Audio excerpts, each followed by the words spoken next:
शहर की पुरानी बस्ती में ताले की एक दुकान थी। उस दुकान में ढेर सारे ताले चाबी थे। लोग ताले खरीदने वहां आते थे। कभी कभी मुख्य चाबी गुम हो जाने पर भी डुप्लीकेट चाबी बनवाने उस दुकान पर आते थे। उसी दुकान में एक कोने में एक मजबूत हथौड़ा भी पड़ा हुआ था, जो ताला तोड़ने के काम आता था। लेकिन उसका प्रयोग कभी कभार ही होता था। कोने में पड़े पड़े हथौड़ा अक्सर सोचा करता था कि मैं इतना मजबूत हूँ, इतना बलशाली हूँ, इसके बाद भी इतना प्रहार झेलता हूँ, तभी ताले को खोल पाता हूँ। लेकिन चाबी इतनी छोटी होने के बावजूद किसी भी ताले की को बड़ी आसानी से खोल देती है। ऐसा क्या है इस छोटी सी चाबी में? एक दिन जब दुकान बंद हुई तो उससे रहा नहीं गया। उसने चाबी से पूछ ही लिया, चाबी बहन, मैं बहुत दिनों से एक बात सोच रहा था, किंतु बहुत सोचने के बाद भी मैं किसी निर्णय पर नहीं पहुंचा पाया। क्या तुम मेरी एक सवाल का जवाब देकर मुझे निष्कर्ष तक पहुंचने में मदद कर सकती हो?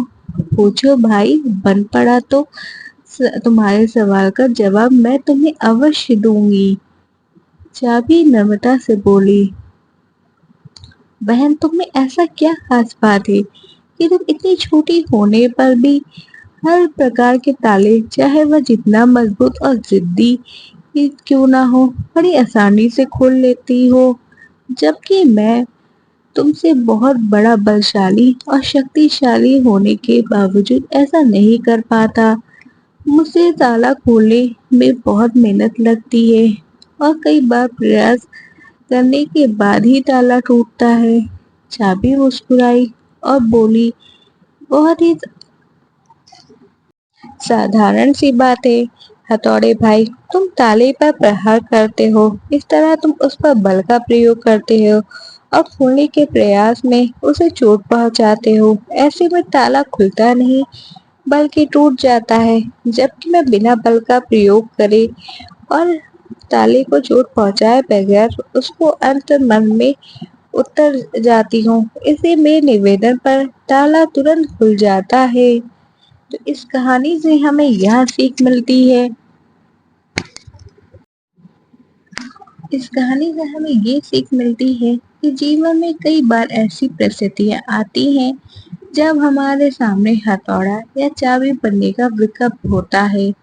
किसी का दिल जीतना हो तो उसे हथौड़ा बनकर नहीं, जबरदस्ती से नहीं जीता जा सकता, बल्कि चाबी की तरह उसके दिल में उतर कर जीता जाता है।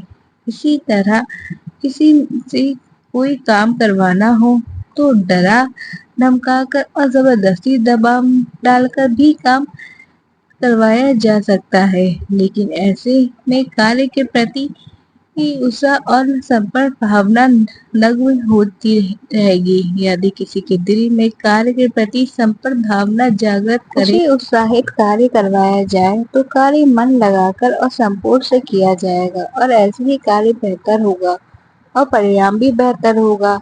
कहानी अच्छी लगी हो तो लाइक शेयर कमेंट करें, चैनल पर नए हो तो सब्सक्राइब करें। आप लोग मेरी कहानी सुनते रहें और सब्सक्राइब करना चैनल भूल जाते हैं और लाइक करना भी, तो प्लीज सब्सक्राइब करें, लाइक करें, शेयर करें, कमेंट करें। Thank for watching.